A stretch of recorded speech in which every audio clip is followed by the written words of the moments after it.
All right. Well, welcome everybody. We are so first off grateful. We're grateful with Wheelhouse for hosting us again. So where's Amber? Well, let's take Amber over here with the blue hat. Thank you. Round of applause for Amber. Applause, guys. Thank you. He's He's hosting us. sponsoring the drinks, the pizza, and Yeah, the place of. that's right. So That's right. welcome to Friends of Figma Miami. That's right. How many people here is their first time? How do you heard about us? I'm curious. Email, okay. LinkedIn. Anyone else? From Sarah.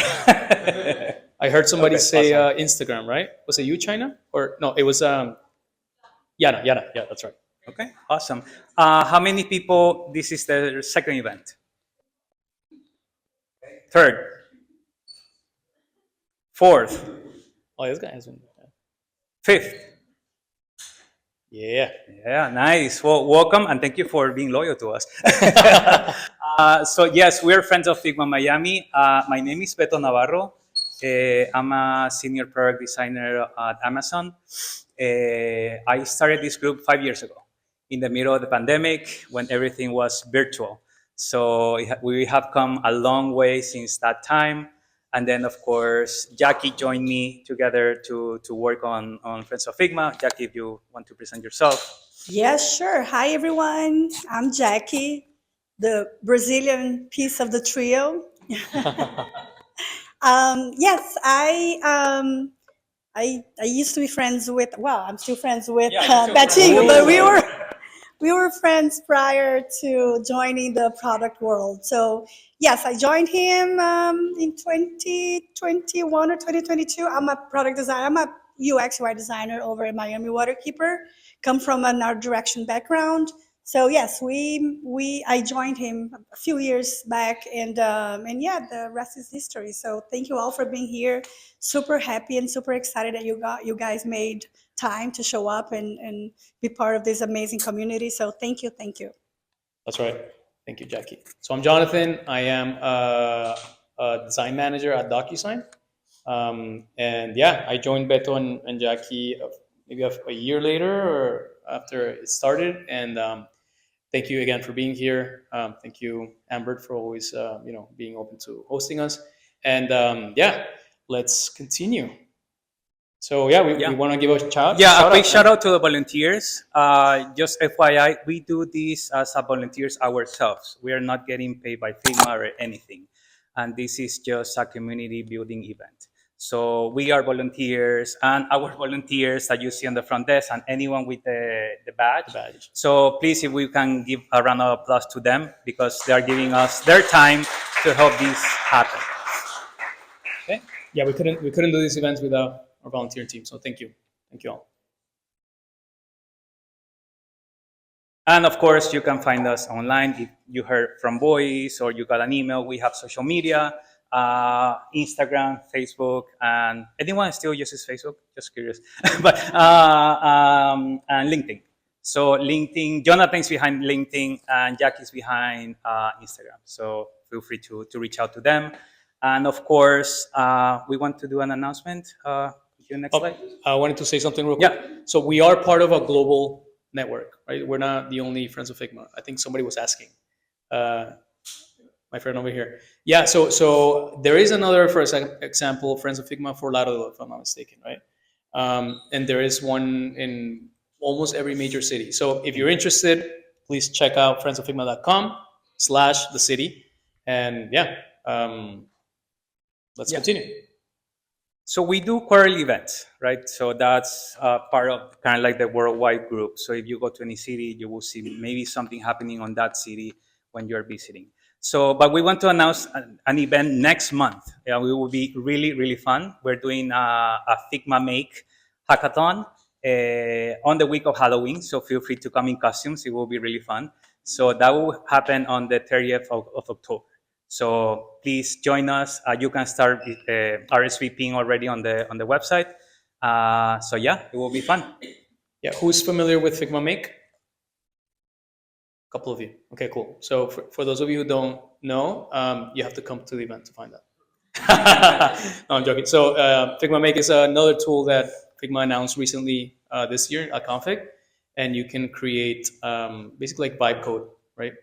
But it's really really cool. We're gonna do so. This event is gonna be basically you're gonna bring your laptop, participate, create, and the winner gets prizes. So it should be a nice like a hackathon type.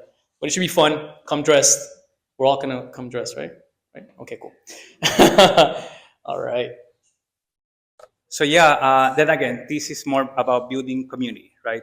Actually, our guest is kind of like the lead on these two groups. The Fluxia, a Slack channel. Sarah, when does Fluxia started? Like 10 years ago, maybe? Yeah, like Maybe. 2007. Wow. And you started the channel, right? Yeah. So there you go. Our guest is kind of like this pioneer on trying to build community. And then, of course, she's a part of the organizers of Product People Meet. So then, Sarah, you can talk about those events later. But yeah, so feel free to check this out.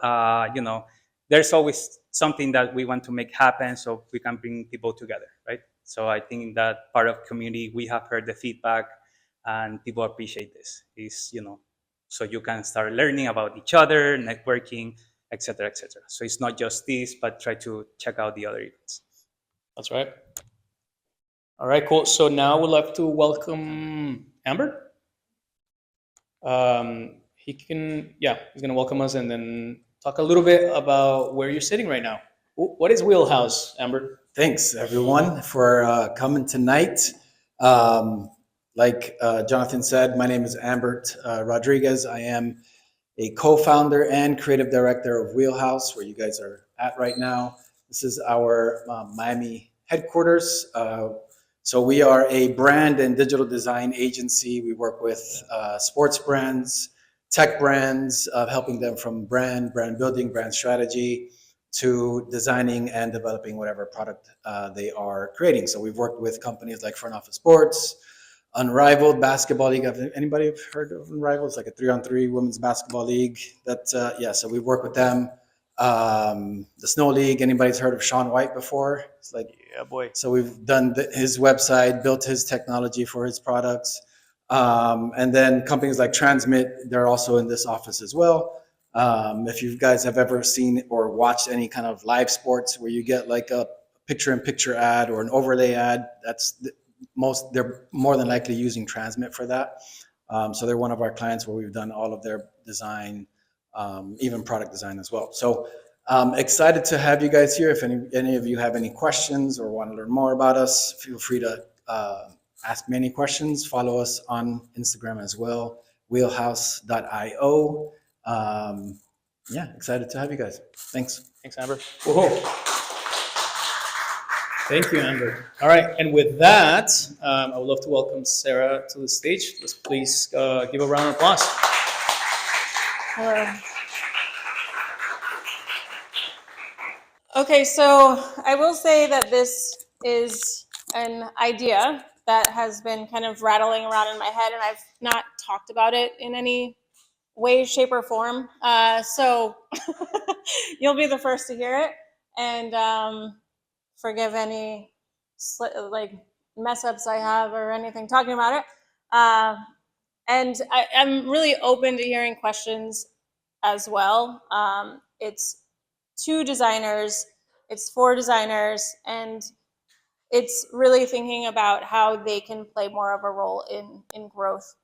Okay, they actually did like quite a nice introduction. So this part, you have at least a start of knowing who I am, and I know a lot of you, which is amazing because I do network a lot in Miami at the tech groups and design groups. So I kind of want to talk about it in a way that I've been thinking around stacking skills. So I've had a number of careers in my life, and probably even before anthropology, but I'm not going to count like waitressing and things like that. But I started really in the field of anthropology, and I looked at identity and power and understanding all the different structures around human behavior and what makes people think about identity and even change identity in one way or another.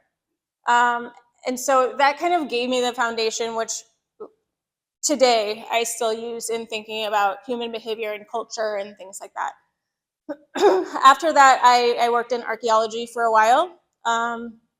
And within archaeology, I really saw these patterns of behavior. So even though as an anthropologist, I was looking at current culture, when I was looking at prehistoric cultures, historic cultures, all of the same things, all of the same patterns came to be, right? People had the same needs, they did the same things, they set up social structures in the same way. And the more I worked in that field, the more I realized that we have not changed much at all, only our technology has changed. Oops, I went the wrong direction again. After that, I was reading this book, Don't Make Me Think, and I realized this is how I think as an anthropologist. So I got more and more curious about user experience design, and ended up taking the plunge and leaving a very fun job as an archaeologist and getting into product design. And I would say as a product designer, this is when I started thinking obviously more about digital systems and how those can and do shape daily behavior. And so I started kind of, again, stacking this understanding of behavior, stacking it with this understanding of patterns, product design, working with some startups, a unicorn in Miami, Miami's first unicorn, I'll say. And there I started to think about how the product that you're making, really it matters if it's something that people like, and you can really drive scale if you get product market fit. I see some Burger King people here today. I will say that taking that kind of startup mentality and building and shipping and building and shipping, and then going to a place like Burger King, which really focuses on global scale and thinking about how a small change on something like an app can really make a huge shift. And so they're very much about competition and scale and numbers, and I got closer to the metrics there.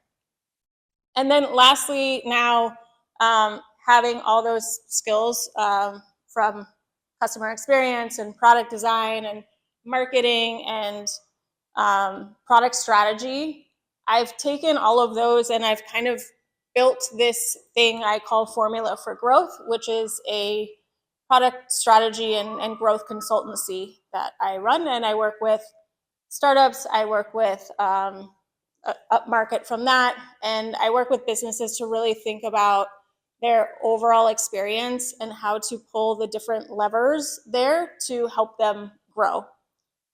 And I have a lot of fun doing that. So at the end of the day, humans are constant. Technology is exponential.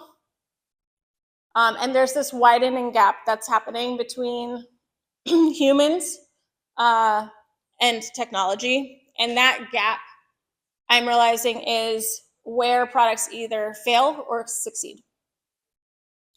And designers, I think, are uniquely positioned to basically solve for that, to bridge that gap.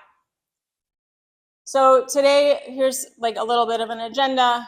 I'll talk about growth generally. I think designers don't really get into the growth topic a lot or enough. Talk about growth loops a bit, and talk about human, which is a framework that I'll tell you about. And then I'll talk about that same framework. So we live at this time, right, where tech is accelerated. It used to be a much slower pace between technologies. Now with AI, all of that has been compressed. Oh, I thought someone raised their hand. And with that change, I would say the same thing, right? The fundamental human needs and behaviors are exactly the same, but technology is growing rapidly, changing rapidly. And so it creates this gap. So there was a gap before, it creates a bigger gap. What technology can do and what humans actually need. So for designers, I believe that this gap is both a huge challenge and it's a great opportunity for them as well. To me, within this gap, it's a very clear visual that products fail when they're built for features and not for humans. So I've seen a lot of products in any technology that are feature rich, trust poor. They're not built for humans. They're built because they're cool and they do well in demos. They don't do well in real life. They don't get adopted. The products that do succeed, the idea of humans belonging is a feature in and of itself. Trust is instant, and all of the things that they're building around is keeping humans in mind, humans in the loop.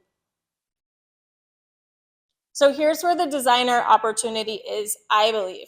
I think that designers tend to be the ones that understand humans the most, better than anyone else in the building. And if I would say there's an understanding of growth mechanics, if there's an understanding of what actually motivates behavior, which I think is there, and connecting those two things puts the designer in the role of growth and understanding growth. Designers' roles, I think, in general, and this is goes back and it never seems to end, but designers' roles, I think, in business strategy and growth and really at the business table tends to be undervalued. I think part of that is that designers don't have the right language. And so I think as tech becomes more and more complex, human attention is scarcer. Design becomes much more important. And so that's where I think this opportunity is for designers to start thinking about where they can help determine whether a product is successful or not successful. I think a lot of the talk around design tends to be make it intuitive, make it delightful, make it pretty. I think that there's much more to design than that. And I think that we need to get past making it intuitive. I think we have to make it successful, make sure that it grows. And I talk about growth a lot because I think growth actually means survival, right? So these metrics are pretty much what determines if a product lives or dies. It's acquisition. Are people choosing to use this product? Are they staying there? Are you retaining them as customers? And then are you making any money? Are they paying? So acquisition, retention, revenue, these mean survival for a business. And yes, a product being intuitive and being pretty and being delightful and all of those things help get there. But I think that there's a growth factor across these different dimensions that even the most beautiful product ever would die without really being built for growth. And so just to give kind of overview of growth, there's multiple growth approaches in business. There's marketing-led, sales-led, and product-led. So in sales-led, this tends to be humans selling to humans. Direct selling, that's how they drive growth. With marketing-led, it's usually campaign-driven. You might use advertising, content. You want to generate demand. And then product-led growth is something that it's the realm that I work in a lot because of the companies that I work with tend to be tech companies, SaaS companies, and in AI. And this works really well in these product companies. So this idea of product-led growth, the product is the thing that sells the product, basically. It's the primary driver of growth. And so you've probably seen things like self-service, premium, these kind of exercises to try to get people to try a product and then upgrade or expand. These are all product-led growth tactics. And Sales-led, marketing-led tend to be funnels where there's like a beginning and then an end where you get them to convert. Product-led growth utilizes a lot of growth loops. So a lot of my conversations even today were about growth loops. Do people know what a growth loop is, or have they worked with them before? Yes, no, some of them. No. Okay, good. So I say funnels measure outcomes, loops generate them. So funnels tend to be really about figuring out how many people you converted. Loops are about kind of keeping that compounding growth going. So this is a basic growth loop. So you have an input, what a user puts into the system, the action, what happens to transform that input, output, what the system itself produces, and then activation. So that kind of goes back into the loop. But don't worry, I have examples of some different types of loops. So there's all different types of loops. This is an example of a content loop, and I'm using Substack as the example just to make it clear. So you have the input where a writer, do you know what Substack is? It's like a blogging newsletter post. The input is where writers publish newsletters on the platform. Then that content attracts other people. You might go, wow, that's a great newsletter. 100 people read their newsletter. The popular newsletters draw more writers to the platform because they go, this guy wrote a newsletter. I could probably write a newsletter. And then that content attracts a broader audience. And then it starts again, right? So that audience then publishes, and then it becomes this compounding loop. So that's a content loop.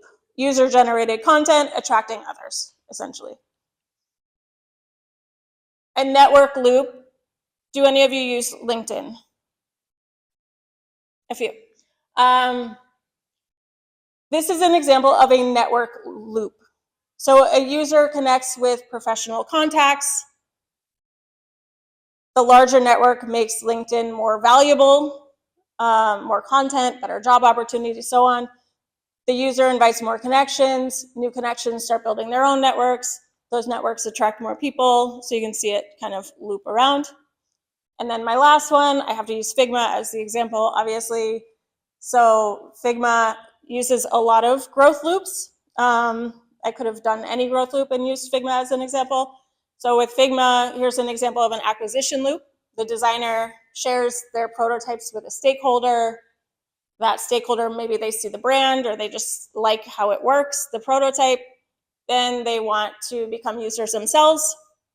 They invite their teams. Those users get their own prototypes going. They share them with others, so on and so forth. So that's the acquisition loop. And why am I telling you about growth loops? Because of this next piece that I'm going to talk about, human, and I'm putting it like that. Growth loops are not just sort of this like mechanical thing, right? So they serve a fundamental human need. And the pattern of human needs is very consistent. If you look at growth loops, if you like back your way into growth loops, you can see that each of them are designed around catering to fundamental human needs. In my theory was that instead of just having them happen to cater to fundamental human needs, what if we thought about those human needs as like the basis for how we design growth? And so, like I said at the beginning, this idea of humans, their needs don't change, like their basic needs are always the same. If you look at a community from 4,000 years ago, they were looking for food, they were, socializing, they were doing all of the same things that we're doing right now in this room, which is pretty crazy. So they didn't have pizza, but very similar.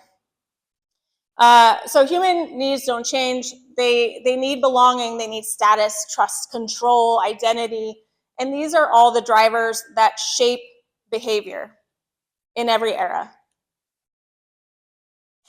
So I put together this framework to start to think about what are the drivers that if you really think about what someone needs, what do you need to account for?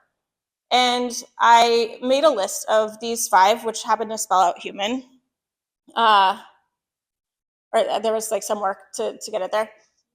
So these are 5 fundamental human drivers of behavior, and these could be relevant across any culture, any time, regardless of technology. So the first one, humanity, is basically the need for natural interaction. And I'll go through these a bit. Understanding, the need for clarity, the need for trust, meaning, the need for identity and purpose, agency, the need for control, and network, the need for connection and status. And maybe you've heard of some of the different hierarchies, the different frameworks around identity and needs. So there's definitely like some stealing from here and there to get to this idea. But what I want to show is how each of these, so I'll start with humanity. If you look at how a lot of these companies are using growth loops, those growth loops are hitting these needs. So I'll use humanity as an example first. Humans, naturally, they seek effortless, intuitive experiences. I'm not talking about digital necessarily. I'm just talking about like in life. We look for things that are natural and not forced, and that give us like less of a mental load and cognitive ease. So Slack is a really good example of how conversational interfaces and things that were familiar, like it felt fun and chatty, even though it was an enterprise tool. So they did a really good job of hitting that need, of being really easy, being, sort of this like frictionless conversation. And that was part of their success there. Understanding is the second one. I have this up. This is from a startup called DataFast, and this guy put online the other day, he asked for kind of crowdsourcing how to fix his funnel. People were kind of landing on his page and not getting further. And I said, add these words here: 14-day free trial, no credit card required. And it fixed it. We need to understand like what's happening. We need trust. Otherwise, we are not likely to use someone's product. And so just adding that and this loved by this many users, right? It allowed people to kind of relax and say, oh, okay, other people are using it, and I can click this button. I'm not afraid it's going to charge me or anything like that. Meaning, products that enhance identity do really well, and this is an example of how Figma has done that very well. Figma did not just create tools, they created a way for people to be a Figma designer, right? It's like all of a sudden you belonged, you had this meaning and purpose and status. Agency, by the same token, human needs to, they need to be in control, they need to be in charge of their choices. And Notion is a good example of this. Notion, I don't know how many of you use Notion. I'm a Notion user. Notion gives you a lot of control over how you're customizing the workspace. It also allows you to customize your little profile, things like that. So it allowed people to feel empowered. It then, because of that, did very well when they added growth loops to the mix. And lastly, network. And there's a lot of different things on your current phones probably that we could talk about with network. Network is one around belonging, connection, and social proof, right? Status, things like that. So an iPhone itself is status signaling. I don't know if this is familiar to you, but for a while there, if you had green bubbles instead of blue bubbles on your text messages, I don't think that's the thing anymore, is it? Or maybe I just don't have Android friends. I thought they fixed that. So that's like powerful social dynamics are in there. You could also look at all the apps on your phone. Probably a lot of them are around like the idea of social status and social hierarchies. And I say all of those things, and Figma is a funny one because if you look across the board here, Figma, does all of these things, right? They do real-time collaboration, which answers to this need for ease and effortlessness. They have the cursors that move the way they do. Understanding there's like very clear permissions in Figma. I mentioned the Figma designer, and then they give you control over your design process. Then there's this like collaboration piece. Like they have just hit the nail on the head with all of those. They systematically served all of those, not on purpose, because I just made this up, but they were serving all of these human needs. And so when people are designing these growth loops, they're designing them to get people to like come back and have it compound. They're not thinking in their head like, oh, prehistorically they liked community, so we're going to design for that, right? That's a product of me having a long career in archaeology.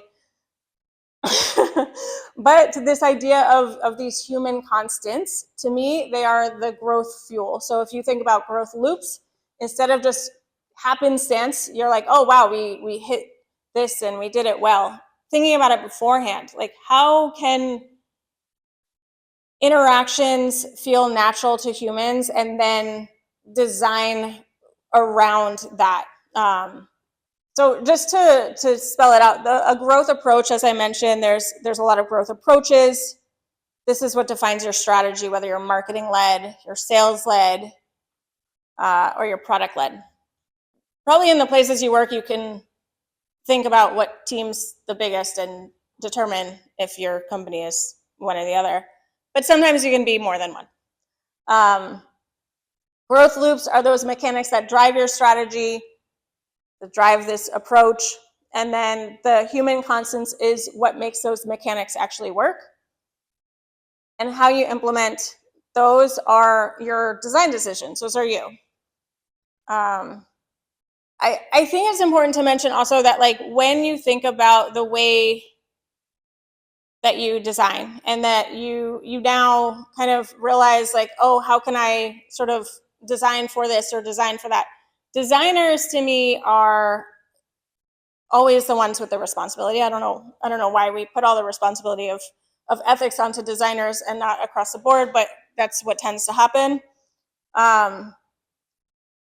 Some human constants can also be exploited, right? So you can have, and you can see like infinite scroll. You see people doom scrolling. You see everyone walking around Wynwood with their face in their phone. It's because it has been designed to do that. So infinite scroll is basically removing agency. It's removing control, and it's exploiting these ideas of network and meaning so that someone stays on a product longer. So I always think it's important to say like designers do have this power to shape human behavior, how people use products, but they also, along with other teams, probably have a responsibility to consider what that means and balance kind of the kind of growth that we want to see. We want to grow valuable things. And so all of that to say, when you think about these like human constants, to a lot of designers, that's like pretty intuitive, right? Yeah, I'm going to design for this thing and I'm going to do it this way. And then you do that. However, there's this new factor of AI. And to me, this not only amplifies things, right? Systems with AI, they're kind of exaggerated, amplified, and it's really this dramatic widening of that gap that we talked about between tech and humans. I think that the systems that are in place right now, the adoption of them, you see, like a lot of AI products have been put out, not a lot of them have been adopted. And that's because I think people are missing that gap, right? So I think that when we think of human behavior, it's intuitive when you're thinking about traditional software. In AI, it becomes much less intuitive to design for it. I don't know how many of you are designing for AI at this point. Probably a lot of you are starting to get into it. In traditional software, the connection between your design choices and human behavior is pretty intuitive. With AI, it becomes much less clear. So how do you trust AI? How do you trust a black box algorithm or a conversation that feels robotic versus not? How do you start to think about those things? I love this this video. Yeah, as fast as you can. 1, 2, 3, 4, 5, 6, 7, 8, 9, 10. Okay, now louder and faster and count up to 50. 1, 2, 3, 4, 5, 6, 7, 8, 9, 10, 11, 12, 13, 14, 15, 16, 17, 18, 19, 20, 21, 22, 23, 24, 25, 26, 27, 28, 29, 30, 31, 32, 33, 34, 35, 36, 37, 38, 39, 40. So when I saw that, I was like, wow, we have this breathing, like it doesn't need to take a breath, right? But what makes it feel more natural, and I've worked on a lot of voice AI systems now, what makes it feel natural is like those human moments, right? So I have a client and we do voice ordering for restaurants. And there was a time that this voice AI would say, you know, let me check on that. And then it would be silent and really awkward for 30 seconds if it didn't get the answer fast enough. So we started putting in like a or like a hold on, like it didn't need to say that thing. It's just like humans are awkward if you don't say anything on the phone for a certain amount of time. And to me, that time is like quite short. Like 30 seconds, I'm gone. I think someone hung up. 30 seconds is a really long time. So even though it needed 30 seconds to process something, I couldn't let it be just blank for that time. So it started saying, instead of saying, let me check on that, because then you feel it's going to be right back, it had like these moments of like, oh yeah, like these meaningless things, so that it gave people a little more time to be patient. I think that the companies and the designers both who master this idea of being human-centered in growth will shape the future of this like next wave of technology. And when you think about AI, and it's back to this framework, right? And so when you think about these things with traditional software, it's pretty easy to think about it. With AI, humanity, like you have to start thinking about how do you make something sound conversational or natural and not like a robot when you're dealing with AI? How do you make it more human in that way? How do you offer trust when really what's happening is in a black box somewhere, right? How do you start to think about transparency and trust and making sure the user feels comfortable? Because if they don't, they're gone, right? That's like, you don't get to keep them. They will never be your customer and they won't stay your customer. So all of those things have to be embedded in there. And then I would say this agency factor, and I'm going to show you an example, and networking. So AI should feel collaborative, not isolating. So sometimes people feel like it's, isolating, you're alone, there's no tools to share something or do something, and that makes it less fun to be working on it. So here's an example of ChatGPT. ChatGPT blew up. They've been highly adopted because they have a really good set of tools that allow it to feel natural and effortless. They allow the thinking process to happen and to show you what's happening. it makes people feel smarter. It makes people feel at work like if you're writing an email, before it was maybe not that good, and now all of a sudden it's the best email you've ever written, every day. And then and then users can basically edit, right? And this is something that they put in. It's like, if you have no control over what the output is, it's very different than you can go ahead and say, well, I didn't really need that, or I didn't really want that, or what about this? And the same as kind of regular software, right? There's this like kind of dark side too. So with ChatGPT, these top two, right? There's an article that came out yesterday in The Atlantic about chat baiting. This idea of, which don't look it up because it takes you to a campsite by accident. But the article is there. Chat bait is basically like, it keeps asking you like, oh, I have a headache. Oh, like, oh, maybe try this. And then it like continues to like kind of get you to interact, even though you had your question answered. So it just like keeps you on the loop and keeps you in there. Similarly, like echo chambers, right? You ask it something, or a friend of mine sent a response where she was fighting with her husband. She's like, but look at what ChatGPT said. I was right. And I'm like, but like, let's take another look at that, and put it in a little more objectively.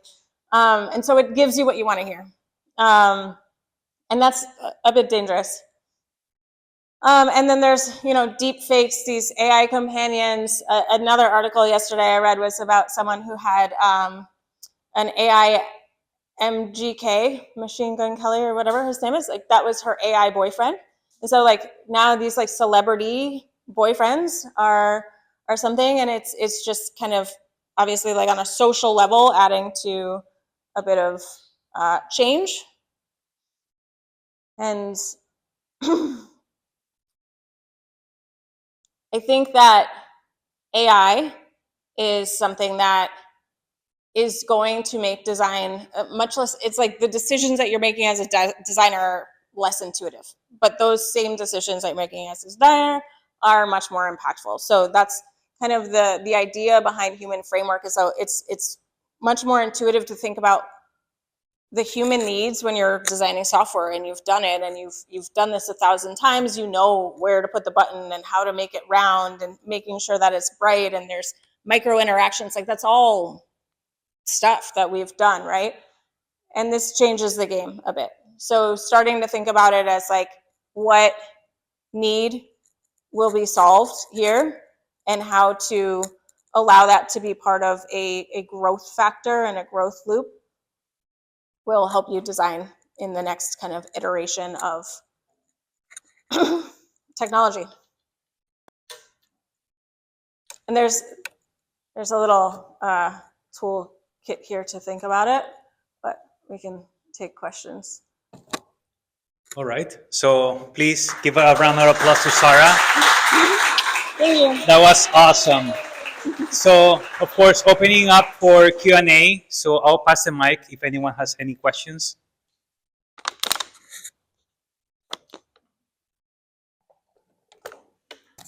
Thank you. More than a question, I think that it is commenting on what she was like participating, and what she was saying about the AI on the other side when you're a human interacting with an AI.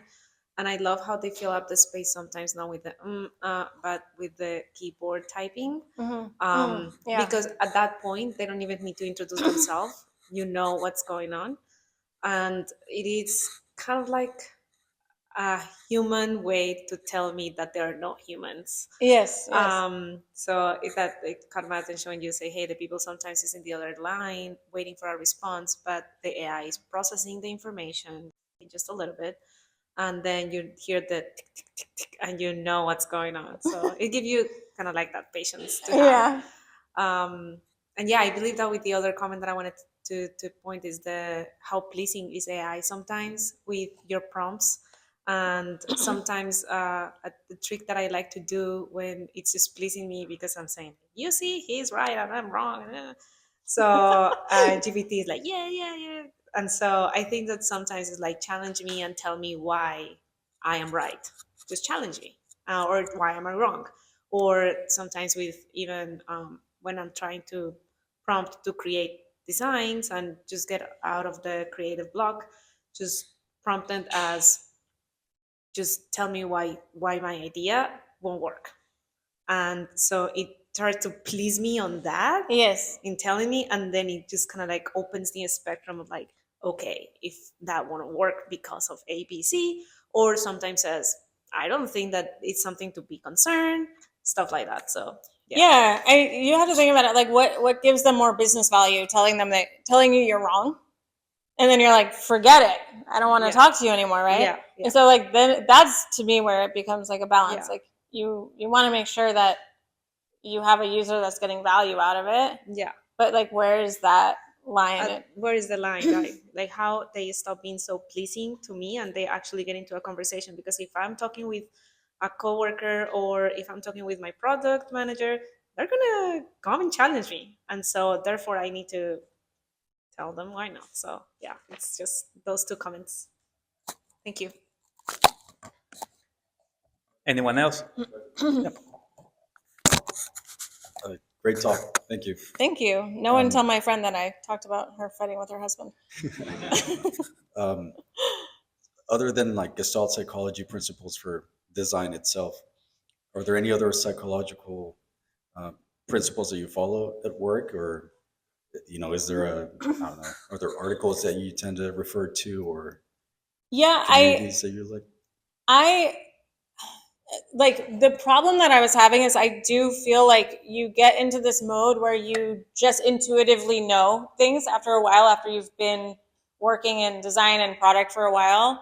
And so this was more of a way to step back and say, hey, things are changing, like, and I'm not really using a framework of thinking about these needs right now and thinking about how they result in growth. Because I think it's easier with traditional software, traditional in the sense that I know it. But yeah, I mean, there's a ton of I don't know where I specifically read it. Maybe other people read it other places, but yeah, there's a lot of frameworks that I follow, and they're from years of reading every book about design principles, growth principles, things like that. So there's kind of a cluttered pile of them in my brain at this point. Cool. Thanks.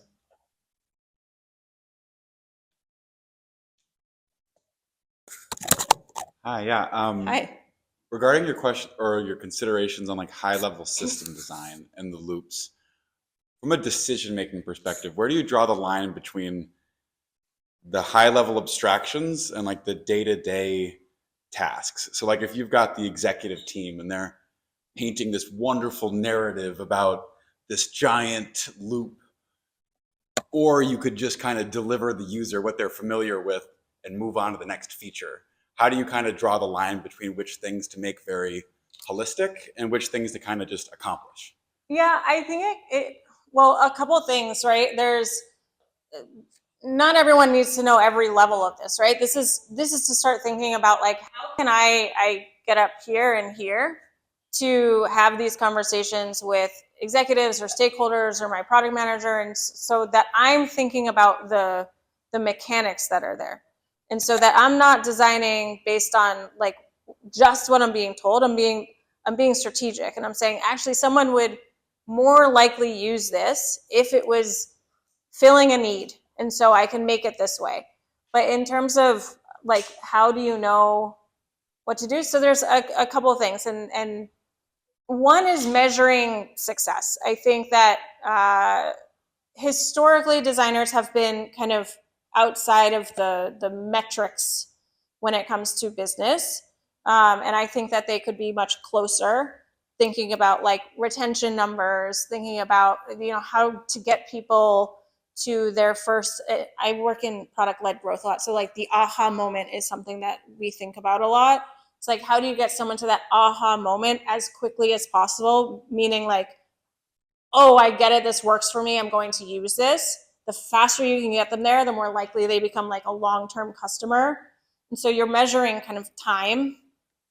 But other than those things, which are very much business, I also think that you can start to think about measuring how you are filling this like really fundamental need for people, and you're not going to go, I can measure how like I'm fulfilling their need for agency. Like you can't measure that, right? But you can measure how they're using features, right? And so that will tell you like, oh, they like to be in control. They like to use this feature that we created because they are using it a lot.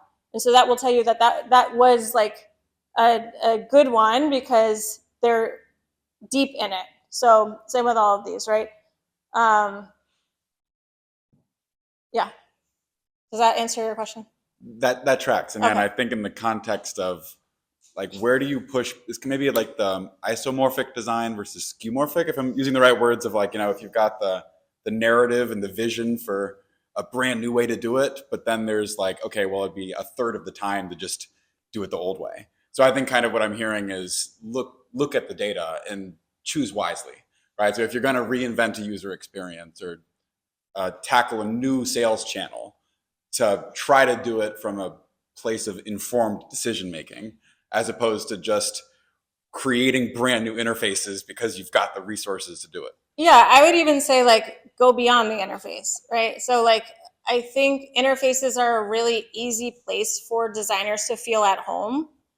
Strategy is very abstract. And so if you're thinking beyond the interface, like how someone's using it, how you can tell that they're using it, what it's doing, like if you can kind of get past that, the interface just becomes like a tool for you to understand those things. And so that is more like understanding growth. Makes sense. Yeah, thank you.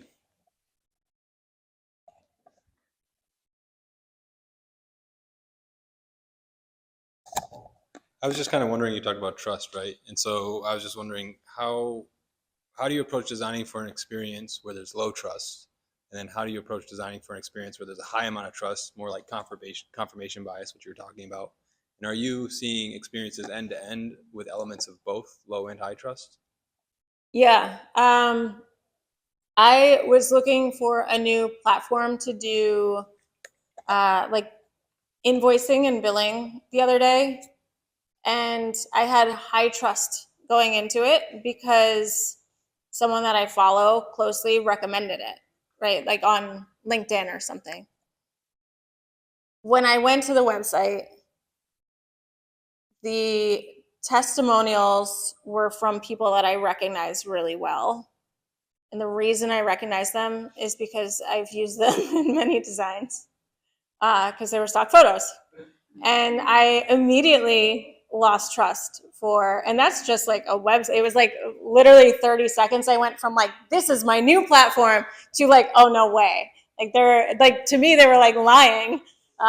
So it was that woman with like the haircut like this with the red shirt. Like I know them. They're like I've made personas with them before. So that's an example of like, you can kind of go into something with high trust, but then not get it. Or like the littlest things. A product that I was working on recently, they had a design review and I was there and they were showing something where you can favorite and they were using the icon for bookmarks. And I was like, you can't do that.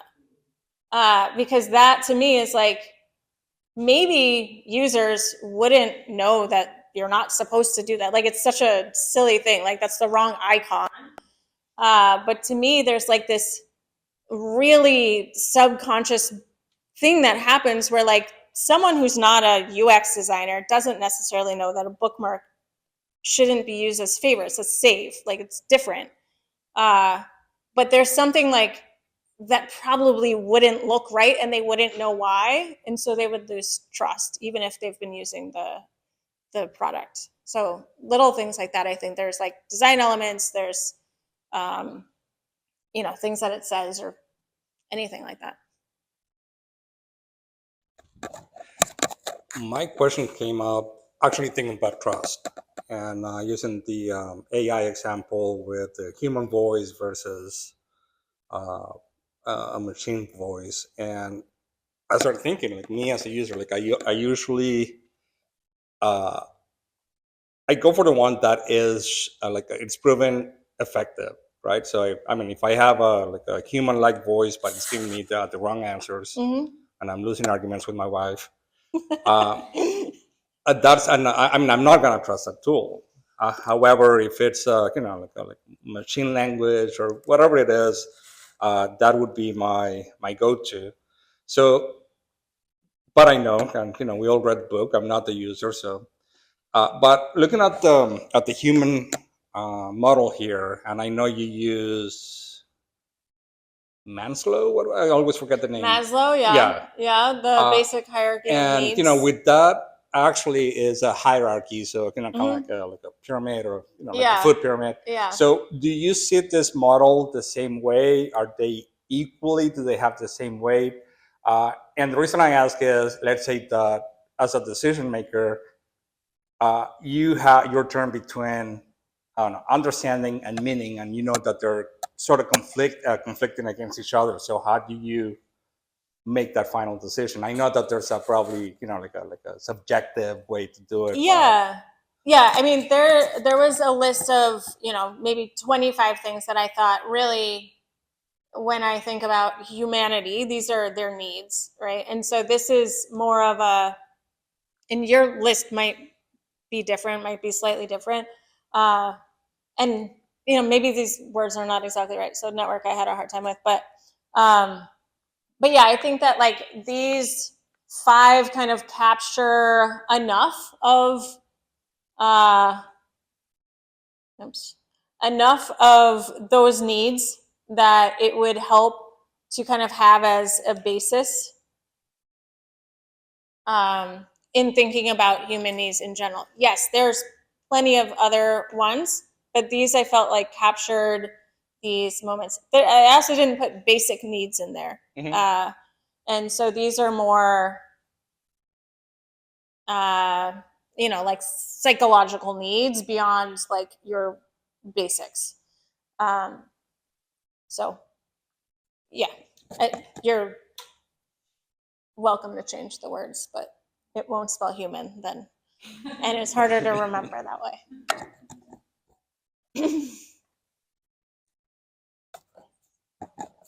Hi. Hi. I wanted to ask something that you mentioned before about designers not being part of like the business decisions. As a product designer myself, I've seen that a lot, and I was wondering what are your tips, your solutions, or maybe like steps to take towards a more product designer centered or product center or designer centered decision making in the company? Because at the end of the day, if the designer knows all of these amazing frameworks and has all of this knowledge, but it's not scalable into the decision making of the company, then what are we left with? Yeah, I think part of that is really connecting those two things, right? It's understanding the language of business, and really growth to me is like a really good topic to hone in on, because everyone wants to grow their revenue and their user base and their retention and all of that. So if you can understand the language of growth and you already understand design, if you can put those two things together, meaning if the way you think about design and the way you deliver design and the way you talk about design connects what you're doing with revenue, with retention, like that's where I think the missing piece tends to be. And not all designers, obviously, just generally speaking, like the focus tends to be on intuitive design, frictionless design, like customer centric. Like it's just like, yes, the design is good, like it's good, but like why do I care? Because if it's good and no one ever sees it, then there's something wrong with the product. And that's if you're really thinking, if the product itself can do the job of growing the company and you can start to create that compounding growth, then you are the reason that the company is succeeding.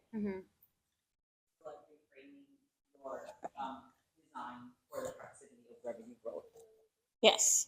So it's funny you mentioned that, because I said to someone earlier, I've been thinking a lot about this like idea of yes, revenue proximity, right? The closer you are to revenue in what you're doing, what you're building, the easier it is to make that case. Whether, and we have talked about this before in terms of we both have our own businesses. So, like, I only want to talk to clients about something where I can associate it with their growing as a company. Like, I named my company after growth, right?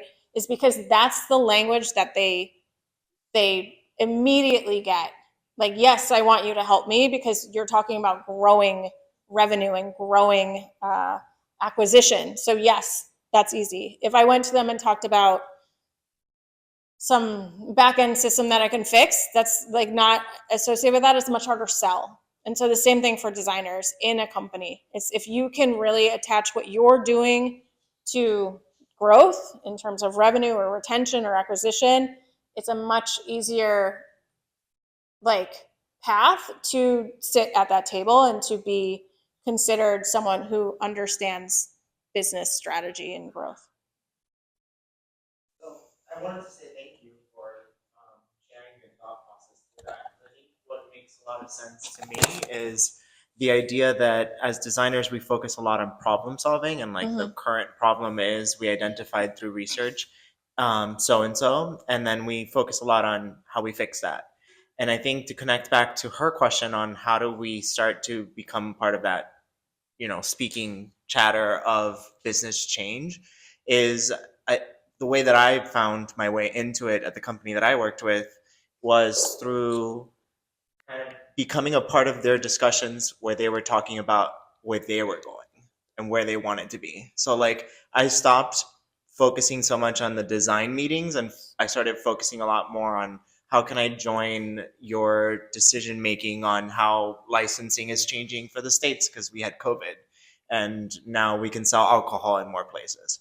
So what do you want to do with that change and how do you want to grow that? Or when they started to build new warehousing parts in their business, the focus for me was, well, what do you want to do with this warehousing leg? How big do you want it to grow? And I don't think I necessarily use the word grow, but I wanted to know, like, how is this going to impact your revenue, right? Like, how are you going to make money off these warehouses? Because that's how I was able to influence the decision to implement features or to keep them out. So I want to say thank you for, kind of putting it into words, something that felt really natural. Because for me, it's always been, I'm here to do a job, but I'm here to also facilitate you making money so that I can make my money. Yeah. So how do you make money? Because if I'm an app designer and all I think about is how your app works, then I'm not really, and then that's kind of like the feedback, right? So like think a lot about how the business that you're working for is making money. So if for a real estate company that I'm building a site, the only way they'll make money is if they sell a property. So I can make it as pretty as I want, but if they're not selling properties, then I'm not really serving them, kind of thinking. Absolutely. And I think like I want to make sure it doesn't get lost here too. Like the designer in this scenario is also the expert, right? It's not just about the designer trying to get at their table. Like you have your own table and you are the person that can solve for this problem here, which is, wait, this technology that we're building, no one understands it, or we don't like, it doesn't have an interface. So how do we think about that? Like there are now these like really amazing problems to solve because the technology is exponentially growing and this gap keeps widening, and designers are the people to solve that. So like by having the language and by doing that, yeah, you can get that conversation going, but like you should also have people like flocking to you to solve this problem. And so yeah, the designer I think is in a really unique position today and from here. One thing that I wanted to add, just from a personal experience, like to your point, being able to be in those meetings, but in order for you to be in those meetings, you need to build those relationships, right? So it's not like, hey, PM, what do I do? No, it's like, hey, what are we doing? And I wanna chime in too. And here's the feedback that we heard, right? So empathy that we bring, and I don't think that feature is going to solve that need. So let me give you another idea. right? So you start building Just that. say growth loops. Boom. Instant invite. That's right. But yeah, I think we're basically saying the same thing. But great question. Anyone else? Oh yeah, I have questions. I've been obsessive lately about friction. How everything is so. Please use this. Oh, okay. Sorry.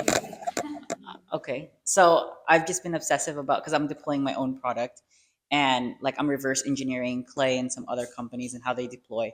And for me, I'm like trying to understand friction more and like how everything in the world is just really just the focus on energy. Like we're receiving energy, we're receiving the products that we're making, right? Like, and it's just like the friction of different types of even the proximity to money and your product. There's a friction in there of reframing the way we communicate to the end user. Like how sometimes I get in a tunnel loop. Like, what do you think is the best way to understand that sense of friction and taking a step back and be like, okay, what you're so focused in designing something, like how do you take a step back and really focus in the end user and like how do I remove as much friction to get to where I need to go? Yeah, I mean, I think there's something to be said for like the customer journey as a longer journey than most people think about it. So one of the things that I do is, and the reason why I go across, like when I work with founders, I look at their LinkedIn profile, not just their product, right? I try to connect the dots between like, where does someone start?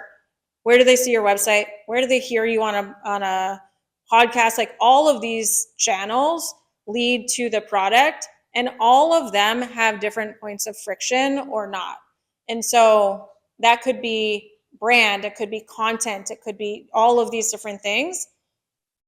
And then it could be something within the product itself. So if you start to think about the customer journey in this like longer way, then you can start to pinpoint all the points of friction. There's always going to be like points of friction.